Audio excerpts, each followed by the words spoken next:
और नई reaction video में ये वीडियो भाई हारिस सुल्तान का है, जो कि चैंपियन ट्रॉफी को लेके बात कर रहे हैं और इनके जो पाकिस्तानी है झंडू उन पे दिखा रहे हैं कि भाई ये करते क्या हैं, सोचते क्या, इनकी सोच कैसी है। तो शुरू करते हैं वीडियो बिना किसी देरी के, चलते हैं वीडियो की तरफ। लेकिन वीडियो शुरू करने से पहले वीडियो लाइक कर ले, चैनल सब्सक्राइब कर ले, बेल आइकन दबाना ना भूलें और मजेदार रिएक्शन वीडियो साथ साथ इंस्टाग्राम ट्विटर पे फॉलो कर ले, लिंक आपको डिस्क्रिप्शन में मिल जाएगा। और सपोर्ट करना चाहते हैं तो क्यूआर कोड और यूपीआई लिंक आपको डिस्क्रिप्शन में मिल जाएगा। तो शुरू करते हैं वीडियो बिना किसी देरी के, चलते हैं वीडियो की तरफ और देखते हैं पाकिस्तानियों को झंडू पंथी कैसी होती है। शुरू करते हैं बिना किसी देरी के।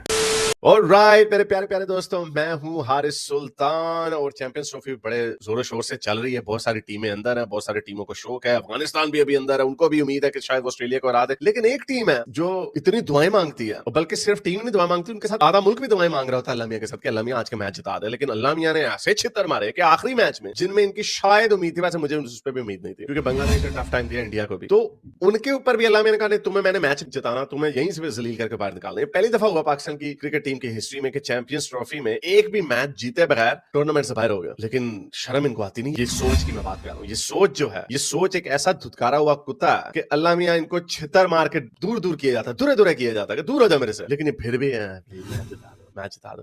और इतने बेशर्म आइडियोलॉजिकली इतने कमजोर हैं, अकल के अंधे हैं कि जब मैच जीत जाते हैं तब अल्लाह का शुक्र करने लग जाते हैं, जब मैच हार जाते हैं तब भाई इधर उधर की बातें करने लग जाते हैं, तब उनको जो प्लेयर्स हैं उनकी चित्रौल करने लग जाते हैं। वो प्लेयर्स मौलवी रिजवान दुआएं पढ़ता है, बाकी के लोगों को नमाजें पढ़वाता है, जबरदस्ती कभी तस्बीहां कर रहा होता है, ड्रामेबाजी कर रहा होता है, टूर पे जाता है तो वहां पे मस्जिदों में स्पीचेस करने लग जाता है। भाई तेरा क्या काम है? तो इतना कुछ करने के बाद भी अगर आपको आपका खुदा छितर मार रहा है तो हिंट ही समझ जाओ, अगर वो है तो उसको तुम में कोई इंटरेस्ट नहीं है। ऊपर से बहाने मारते हैं, कहते हैं ये दुनिया असबाब के ऊपर चल रही है, यानी आप मेहनत करेंगे तो आपको उसका फल मिलेगा। अच्छा, अगर मेहनत करेंगे आपको फल मिलेगा तो फिर आपके अल्लाह मियां की क्या जरूरत है, फिर दुआओं की क्या जरूरत है? यही वजह है ना कि इससे साबित हो जाता है कि काफिर जब दुआएं किए बगैर या अगर अपने खुदा से वो दुआ करे तो इसका मतलब उनका खुदा जीत गया, फिर इसका मतलब उनका खुदा सच्चा हुआ या ज्यादा ताकतवर हुआ। नहीं, वहां पे नहीं मानेंगे, वहां पे कहेंगे नहीं वो मेहनत की इसलिए उनको मेहनत का फल मिल गया। तो फिर इससे साबित हो जाता है कि अल्लाह आपका चाहे बीच में हो ना हो, जिसने मेहनत की होगी तो वही जीतेगा। लेकिन ये लॉजिक इनको समझ नहीं आती, दोनों तरह से खेलते हैं। इसीलिए क्योंकि ये फंडामेंटली वीक है, इनकी आइडियोलॉजिकल ग्राउंड्स इतनी वीक है और इतनी खोखली है, जो 1400 साल पुराने किस्से कहानियों के ऊपर, सुपरनैचुरल मिथ के ऊपर चल रही है। इसी वजह से ये हर डिपार्टमेंट में फेल है,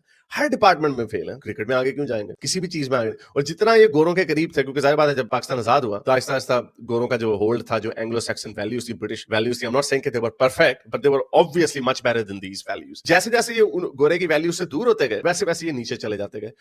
अरे भाई, पहली बात, पाकिस्तान आजाद नहीं होता, पाकिस्तान बना था, पैदा हुआ था 14 अगस्त 1947 को पैदा हुआ था, ना कि सॉरी 15 अगस्त को हुआ था, 14 अगस्त को नहीं हुआ था। ये लोग भ्रम में जीते। अगर रियलिटी देखी जाए, सच देखा जाए तो 15 अगस्त को ही ये लोग पैदा हुए थे। वो तो इनका जिन्ना 3 साल तो इन लोगों ने 15 अगस्त को ही अपना मनाया, लेकिन उसके बाद नहीं नहीं हम इंडिया से सुपीरियर हैं तो एक दिन पहले मनाएंगे। और ये रियलिटी पैदा हुआ था भाई, आजाद नहीं हुआ था, आजाद इंडिया हुआ था। 15 अगस्त से पहले पाकिस्तान का नाम था नहीं था, बना ना 15 अगस्त को 1947 को, 27वें जुम्मे को। तो 27वां जुम्मा 1947 देख लो आप कम पड़ता है। उसकी एक ही ट्रेजेक्टरी है, इससे जमीन के अंदर धंस जाना, ये खत्म हो जाना, ये हर जगह पे खत्म होना। मैं आपको, बल्कि मुझे याद है वो भी मैंने वीडियो एक पुराने उसमें चलाई थी, उसमें लोगों ने बड़े अच्छे अच्छे कमेंट्स किए थे। जरा इनकी लॉजिक सुने, टीवी के ऊपर बैठ के क्या बातें करते हैं। अंदर की खबर है कि इंडिया ने अपने 22 पंडित दुबई स्टेडियम में उतार दिए मुख्य जगहों पर, क्योंकि हर प्लेयर पर 2-2 पंडित हो गए और वो इतने जादू टोने कर रहे हैं कि पाकिस्तानी प्लेयर डिस्ट्रैक्ट हो रहे हैं। अच्छा, इतना जादू उड़ रहा है कि पाकिस्तानी प्लेयर डिस्ट्रैक्ट हो रहे हैं। वो तुम्हारा अल्लाह मियां नहीं है कहीं पे? वो फरिश्तों का क्या हुआ जो फरिश्ते इधर बैठे होते हैं, वो अच्छे माल बुरे माल दिख रहे होते हैं, क्या उनके पास कोई पावर नहीं है कि ये जो काला जादू करने वाला आ गया है उसको पकड़ के मारे हम? नहीं, यानी हर तरफ से लोगों को चूना लगाते हैं, हर तरफ से लोगों को बेवकूफ, बल्कि खुद भी बने हुए। खैर ये तो फ्रॉडिया होगा ये बंदा, इस पर तो मुझे पूरा यकीन है ये बंदा फ्रॉडिया होगा। इसको क्या कहां की अंदर की खबर आनी आड़ा तो मोदी दे नाल काम करदा। तो बहरहाल इमामुल हक ने मौलवी रिजवान की पोल खोल दी कि अच्छा एक चीज देखो, 22 पंडित एक मुसलमान देश में गए, मुस्लिम कंट्री में, मुस्लिम कंट्री के लोगों के साथ खेल लेते। मुसलमान पाकिस्तान मुस्लिम देश है, यूएई भी मुस्लिम देश है। अल्लाह मियां का वहां कुछ नहीं चला, वहां 22 पंडितों का चल गया। सोचो तुम्हारे घर में घुस के बैठ के जादू टोना करके आ गए, ब्लैक मैजिक। इनके लॉजिक से बता रहा हूं। तो फिर तुम स्ट्रॉन्ग कहां हुए, कमजोर हो गए फिर तो तुम, है ना। 22 पंडितों के आगे पूरा मुल्क किसी काम का नहीं रहा, पूरे मुल्क की दुआई नहीं चली, पूरे मुल्क का कोई ब्लैक मैजिक नहीं चला। रिजवान असल में करता क्या है, जरा ये वीडियो देखे, बड़ी मजे की वीडियो में नजर से गुजरी। मैं चलो जरा इसके ऊपर भी बात करते हैं। ये किसी पॉडकास्ट में इमामुल हक बैठे हुए हैं, उन्होंने कोई बात की, जरा सुनिए जरा क्या बात चल रही है। एक तो 22 पंडितों के आगे इनके अल्लाह मियां और इनके अल्लाह मियां के फरिश्तों की आर्मी जो है नाकाम हो जाती है। The leader. Leader leader leader leader का तो कोई नाम आई नहीं मेरे ज़हन में फिलहाल, सारे आपस में लड़ रहे हैं। इमेजिन करें अंदर क्या होता होगा, इमेजिन करें कितने, वैसे हमारे सामने इंडिया में रोहित शर्मा और विराट कोहली, जब विराट कोहली से कैप्टनसी लेके रोहित शर्मा को दी गई, उधर भी बड़ी ईगोज हो सकती थी, बड़ा क्लैश हो सकता था। वो बहुत सारे लोगों ने, जो बाहर के लोग हैं, मैं भी, I was also on team Virat Kohli, but obviously I don't have any access to anything and I can't do anything, लेकिन एक ये नेचुरल लोगों की इंक्लिंग होती है कि मुझे ये बंदा पसंद है, मुझे वो बंदा पसंद है, so I was on team Virat Kohli. But Virat Kohli ने, वो तो बाज नहीं आया, वो तो खेलता रहा, वो तो, उसने तो नहीं गुस्सा किया कि मैं जरा रोहित शर्मा की टांगे काटूंगा ताकि मैं जरा मैच हार जाऊं तो रोहित शर्मा की कैप्टनसी चली जाए, उसने तो ऐसी कोई हरकत नहीं की। वो लोग हैं प्रोफेशनल प्लेयर्स, उनके अंदर प्रोफेशनलिज्म आया है। प्रोफेशनलिज्म क्यों आया? उनकी वैल्यूज की वजह से आया। वो वैल्यूज ट्रांसेंड करती हैं down to every single player. आप उनके बड़े बड़े प्लेयर, सारे प्लेयर्स जो हैं मिलियनर्स हैं, लेकिन उनको ये लालच नहीं होता कि हम उसकी टांग कर, ये अभी तक वो काम कर रहे हैं जो हम 90s में सुनते थे कि वेस्ट इंडीज टीम में होता है या पाकिस्तान की टीम में होता है, सियासतें चल रही हैं, उसकी टांग काटी जा रही है, वसीम अकरम से आमिर सुहेल को बना दिया, आमिर सुहेल से मीज़ा को बना दिया, फिर उनकी आपस में लड़ाइयां चल रही हैं वगैरह वगैरह। ये अभी तक इस जमाने में ये हरकतें हो रही हैं। तो क्या वो, मैं सुन रहा था अंदर की कुछ खबरें ऐसी आती है कि शाहीन अफरीदी, वो देखने में वैसे कोई इतना कोई डीप थिंकर नहीं लगता, लेकिन सुना उसकी भी कोई प्रॉब्लम चल रही है, वो भी उससे उसके लोगों की टांगे काटने में लगा हुआ मोहम्मद रिजवान की। तो बहरहाल सुनिए, लीडर इनमें कोई भी नहीं है, ना लीडर है ना ही प्लेयर है, ये बस इंडिविजुअल प्लेयर्स हैं। अगर जिस दिन इनका तुक्का लग गया मार धाड़ कर दी, बस ठीक है, लेकिन ये कभी ग्लू बन के कभी भी नहीं खेले। तो सुनिए, पहली बात, लीडर ना ही पाकिस्तान की आवाम में है, ना ही उनकी आदमी में है, ना ही पाकिस्तान कोई टीम में है। इंडिया के अंदर नेशनलिज्म टूटा हुआ है अच्छे से।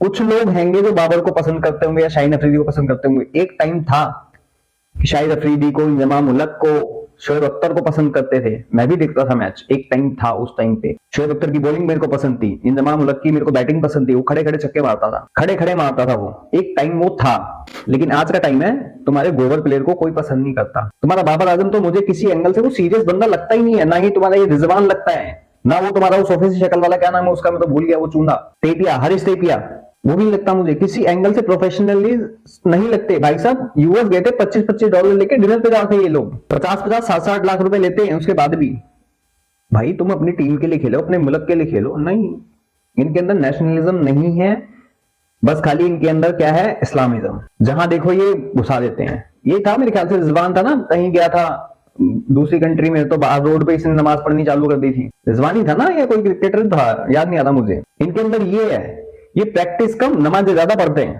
तो नमाजों में टाइम जाएगा, प्रैक्टिस कब करोगे। इनके अंदर ना नेशनलिज्म है, इनके लिए पहले धर्म उसके बाद देश आता है। तो सोच सकते हो कि ये लोग कैसे होंगे, दुनिया के लिए पहले अपना देश फिर धर्म आता है, लेकिन इनके लिए भी धर्म नहीं आता पहले, इनके लिए पहले देश नहीं आता, धर्म आता है। और ये खुद बोलते हैं इनके लिए देश पहले नहीं है। आइएगा कि इस्लाम पहले है या फिर पाकिस्तान? बुनियादी तौर पे तो इस्लाम पहले है, ठीक है, बीइंग अ मुस्लिम, और उसके बाद फिर आपकी रियासत होती है। और इस्लाम पहले है या फिर पाकिस्तान? बीइंग अ मुस्लिम अगर तो हम देखा जाए तो पहले इस्लाम आता है, उसके बाद पाकिस्तान आता है। तो पाकिस्तान हासिल किया गया इस्लाम की बुनियाद पे, से तो बाहर से पाकिस्तान बाद में है, इस्लाम पहले। तो फिर सबसे पहले देश है या धर्म?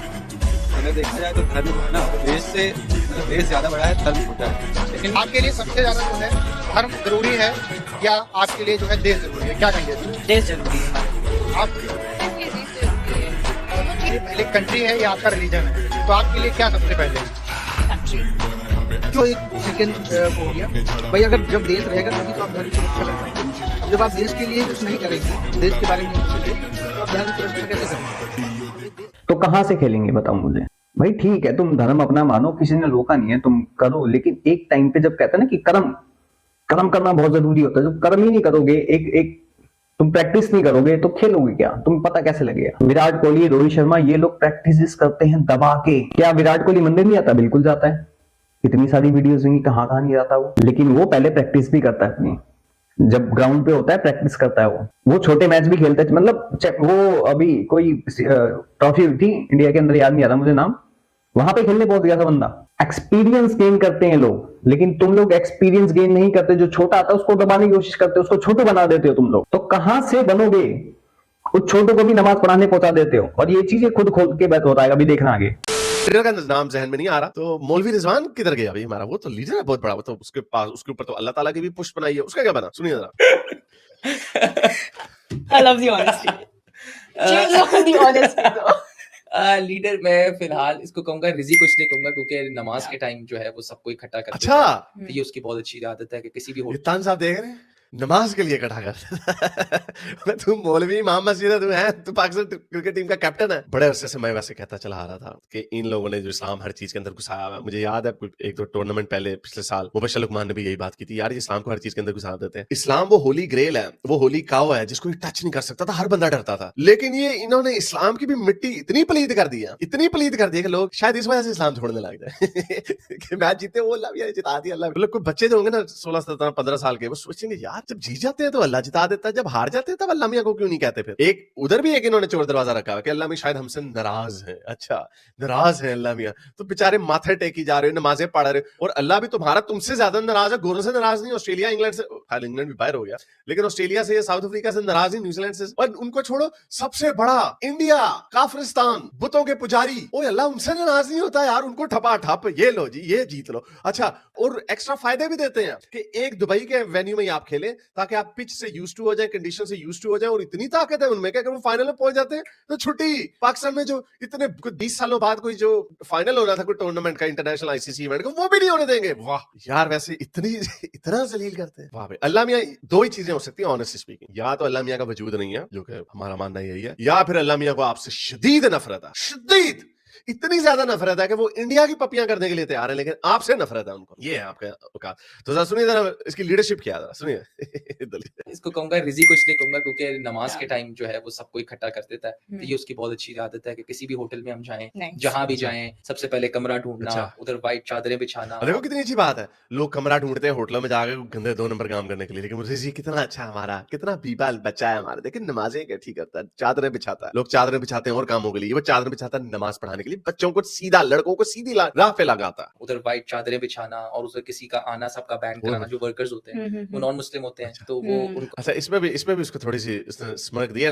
Now I know he is saying all of these things, वो बड़े ढके छुपे अल्फाज में वो बात कर रहा है, इसलिए इसको जज मत करना कि हाँ जी वो उसको इंडोर्स कर रहा है। सारी बात वो क्या कह सकता है, वो नॉन मुस्लिम काफर वो आते हैं कमरे में, यानी कोई रूम सर्विस वगैरह के लिए अगर कोई आए तो उनका भी आना बंद, कि काफर अंदर नहीं आएगा, तो वो उनको बंद कराना, फिर व्हाट्सएप का सबसे पहले ग्रुप बनाना, फिर उसमें टाइमिंग भेजना। अच्छा, तो ये सारा रिजवान करता है। नमाजों के टाइम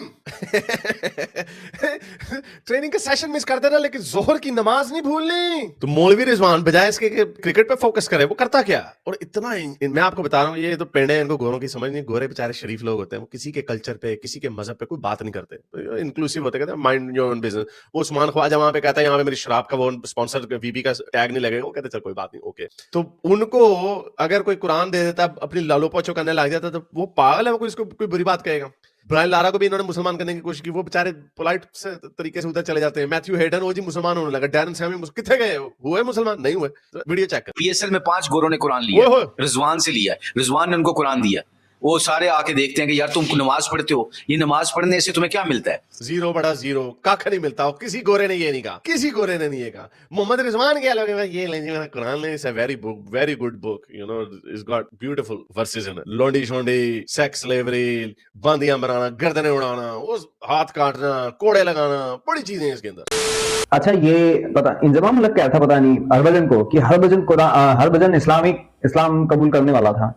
हरभजन ने कहा तो पागल वागल का बच्चा ही क्या, मैंने कब कहा। अब ये देखो, ये व्हाट्सएप ग्रुप बनाते हैं नमाज पढ़ने के लिए, लेकिन व्हाट्सएप ग्रुप ये नहीं बनाएंगे कि प्रैक्टिस करने के लिए। प्रैक्टिस करने के लिए वो सोच रहा है कि भाई कौन है लीडर, कोई भी नहीं है। नमाज के लिए लीडर है मौलवी। और गोरों को, हरीश भाई, गोरों को प्रॉब्लम है, हिंदुओं से प्रॉब्लम है, इसलिए ये ना प्रोपेगेंडा चलाते हैं अगेंस्ट हिंदूज। यूएस, कनाडा, यहाँ पे प्रॉपरली इन्होंने फंडिंग करी है हिंदुत्व को लेके। हमारे देश में भी कुछ हैंगे सुअर, इस वजह से। आपके देश में क्या बोला जाता है, इंतहा पसंद हिंदू। खुद की हरकतें, अभी मैंने 3-4 दिन पहले पता नहीं खबर सुनी थी, लाहौर के अंदर किसी को ब्लास्फेमी केस में मार दिया। इंतहा पसंदी इनकी नहीं दिखती, ये लोग शिया सुन्नी में ठोक देते हैं, मस्जिदों में ब्लास्ट कर देते हैं। अभी हुआ है, तुम तो हरभजन को भी इस्लाम कबूल करवा देते हैं। उसने कहा 5 वक्त की नमाज से हमें 5 इनाम मिलते हैं। वो कहता है कौन से इनाम? सबसे पहला दुनिया की अल्लाह तंगदुस्ती दूर कर देता है, कब्र इनकी कर देता होगा, बाकी की जो 20 करोड़ आवाम है वो तो उनके तो ढेले बाहर आए हुए हैं। का अजाब नहीं होता। पुलसरा से ऐसे जाते जैसे आसमान पे बिजली चमकती है। नेक अमाल नहीं ना, पुलसरा वो केड़ा पुलसरा किन्ने वेख्या, किसी ने दसिया, ये क्या कोई टेंजिबल चीज बताओ ना जो पहले बताइए कि हाँ जी आपकी तंगदस्ती उड़ जाती है। अगर ऐसी बात होती तो आपके मुल्क के लोग इलॉन मस्क को ना चैलेंज कर रहे होते हैं, तो खान दे पैसे नहीं है, अल्लाह ने तंगदस्ती दूर कर दी है। मालनामा दाएं हाथ में जाता है। जैसे 92 का आपने वर्ल्ड कप दिखाया, उस दिन हमने वर्ल्ड कप उठा के एक नारा मारा था, look at us, we are the world champion, Pakistan become the number 1 team in the world. Melbourne में हमने सबने नारे मारे कि we are the world champion. यानी ये कौम देखो, एडी डफर कौम, आज से 25 साल पुरानी एक ही विक्ट्री इनको मिली, उस पे अभी तक अपना बाय दिस लॉजिक इंडिया उसके बाद 2 वर्ल्ड कप जीत चुका, नहीं एक जीता 2011 का, टोटल 2 जीते। इंडिया के भगवान जो है वो इनसे ज्यादा बेहतर। ऑस्ट्रेलिया 4 वर्ल्ड कप उसके बाद जीत चुका है, 4 या 5 पता नहीं, तो फजूल हो गया। इंग्लैंड जीत चुका, उनके जीसस क्राइस्ट फिर ज्यादा ताकतवर है आपके अल्लाह में से। यानी लॉजिक है इनकी, कौन इनको पकड़ के जोड़ के पूछेगा ताड़ियां की लॉजिक आने। अल्लाह की कसम, उसकी इज्जत की कसम, उसके जलाल की कसम, आप साहब जो बंदा उसके जलाल की कसम के उन्होंने साढ़े कीता बड़ा पैड़ा वैसे छितर बड़ा मारता अल्लाह सानू। नमाज मुकर्ररा वक्त पर पढ़ेगा, दुनिया के कामों को पीछे करके अल्लाह का हुक्म जिंदा करेगा। नमाज सबसे बड़ा हुक्म है कलमे के बाद, तो नमाज जो जिंदा करेगा उसका क्या है, उस दिन जब क़यामत वाले दिन उसको नेक अमालनामा दाएं हाथ में देगा अल्लाह, तो वो कहेगा look at me today, I am the world champion. अभी पीएस ये तो बहुत बड़ा क्लैश ऑफ इंटरेस्ट हो गया। अगर इनका बिलीव ये है कि दुनिया के कामों को पीछे करके नमाज उसी वक्त टाइम पे पढ़ो, तो ये हमारा मकसद है, तो फिर तो आपको कोई ऐसा बंदा ढूंढना चाहिए जो ये ना करे। क्योंकि as far as the cricket team is concerned, cricket team का तो पहला मकसद यही है ना कि वो मैच जीते, और अगर इसमें उनको अपनी आखिरत को दाव पे लगाना पड़ता है तो दैट्स फेयर गेम। आपने ओथ लिया कि आपने इस टीम की बेहतरी के लिए काम करना, लेकिन अगर अक्ल से पैदल इनको कौन पकड़ेगा? मौलवियां हलवे माड़े खाने, अडियां बढ़िया बढ़िया दाड़ियां रखियां, पैड़ियां शक्लां, इनको कौन पकड़ेगा? इनको कौन रोकेगा? कोई पूछने वाला नहीं। अगेन मैं आपको बता रहा हूँ, ये इतना नीचे और मजीद जाएंगे, इतना गिरते चले जाएंगे कि जो लोग बेचारे अभी भी कहते हैं ना यार ये हर जगह पे नमाज को साइड देते हैं, वो हल्का फुल्का जब आवाजें निकलेंगी ये आवाजें एम्पलीफाई होने लग जाएंगी और हर फील्ड में होंगी। तो बस देख के पॉपकॉर्न खाओ और तमाशा देखो। और ये रियलिटी है भाई। ये बताओ ना कि तुम अगर नमाज पढ़ रहे हो काम छोड़ के अपने, तो अल्लाह मियां भी ये भी कहता नहीं पहले कर्म करो ना पहले, उसके बाद तुम्हें फल मिलेगा। लेकिन नहीं, भगवत गीता में भी कहा गया है कर्म करो, कहा गया कर्म करो फल की इच्छा ना करो। लेकिन तुम्हें कर्म करना ही नहीं है, तुम्हें पहले नमाज पढ़नी है, उसके बाद तुम्हें कुछ करना है। तुम नमाजों में अपना टाइम निकालते हो, लेकिन प्रैक्टिस के लिए तुम लोग भाई सुनने में ये देखने में आया बंदे ये केले खाते, ठूस के समोसे खाते हैं। सोचो क्या फिटनेस होगी इनकी। विराट कोहली जैसा बंदा वीगन, फिटनेस देखो उस बंदे की। सेम ईयर का तो हम दोनों का बर्थ है, विराट कोहली भी 98 का, मैं भी 98 का हूँ, दोनों की सेम एज है। और ये देखो कि ये हर जगह इस्लामिक कार्ड खेलते हैं, विक्टिम कार्ड खेलते हैं। इवन अफगानिस्तान के बंदे भी इन्हें विक्टिम कार्ड कहते खेलते हैं। अफगानिस्तान के बंदे भी इनको विक्टिम कार्ड कहते हैं, जहां शरिया है, प्रॉपरली शरिया, वो बंदे भी सोचो वो लोग विक्टिम कार्ड। ये पाकिस्तानी पब्लिक पता नहीं कौन से चूरन खाती है, पता नहीं कौन से कुत्ते का गू खाती है कि भाई साहब विक्टिम कार्ड खेलना है हमेशा, और हर जगह इस्लाम घुसाना है। अभी हारने के बाद भी 22 पंडित गए थे इसलिए हार गए। तुम चूचू के मुरब्बे हो क्या? वो शाहिद अफरीदी, उन्होंने पिच अपने हिसाब से, अबे तेरी भूतनी के इंग्लैंड के साथ 3 मैच खेले तुमने, सुअर बना दिया तुम्हारा मार मार के। कौन से उसमें पिच करी थी? स्टेडियम तुम्हारा, ग्राउंड तुम्हारा, कहीं तुम्हारा, पेल दिया तुम्हें। ट्राई सीरीज खेल लेते ना तुम, सुअर बना दिया मार मार के। अरे बांग्लादेश तुम्हें पेल के चला गया तुम्हारे देश में, तो इनके हालात है। लेकिन विक्टिम कार्ड इनको खेलना जरूरी है। बाकी भाई आप सब क्या कहना चाहते हैं इस वीडियो के बारे में, इन लोगों के बारे में कमेंट सेक्शन में जरूर बताएं। मैं चलता हूं, मिलता हूं आप सबको किसी और वीडियो तक के लिए। जय हिंद, जय भारत।